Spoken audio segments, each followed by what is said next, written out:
மேஷ ராசி அல்லது மேஷ லக்னம் சார்ந்த நபர்களுக்கு ரொம்ப ஆழமாக யோசிப்பீங்க.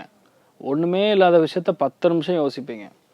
ஈஸியாக இருக்கிற விஷயம் என்னமோ ரொம்ப கஷ்டமாக இருக்கிற மாதிரி ஒரு யோசனை.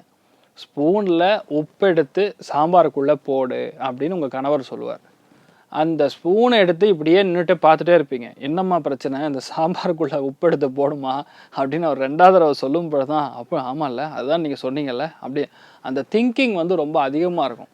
இன்ட்ராஸ்பெக்ஷன் ரொம்ப அதிகமாக இருக்கக்கூடிய நாள். நிறைய பேருக்கு எந்த விதமான பிரச்சனை, மற்றவங்க கண்ணுக்கு தெரியாத தப்பெல்லாம் உங்களுக்கு தெரியும். உங்ககிட்ட இருக்கிற பிரச்சனை வந்து மற்றவங்க சொல்லும் பொழுது மனசு ஒரு மாதிரி வருத்தம் கொடுக்கக்கூடிய நிலைமைகள் இருக்கும். இந்த நாளை பொறுத்த வரைக்கும் நிறைய பேர் ஆய்வு செய்யக்கூடிய நாள். நான் எப்படி இருந்தேன், அந்த என்ன சொல்கிறது, லாஸ்ட் ஒரு 10 டேஸாக 15 டேஸாக எப்படிப்பட்ட விஷயங்கள் நடக்குது, எனக்கு அது சாதகமாக இருக்கா, இது எல்லாத்தையும் திங்க் பண்ணி அனலைஸ் பண்ணி ஒரு ரிசல்ட்டை கொடுக்கக்கூடிய அற்புதமான நாள். நீங்கள் வழிபாடு செய்ய வேண்டிய தெய்வம் காமதேனு வழிபாடு. ஏற்றத்தை கொடுப்பாள். ராசியா நிறம் பிங்க் நிறம்.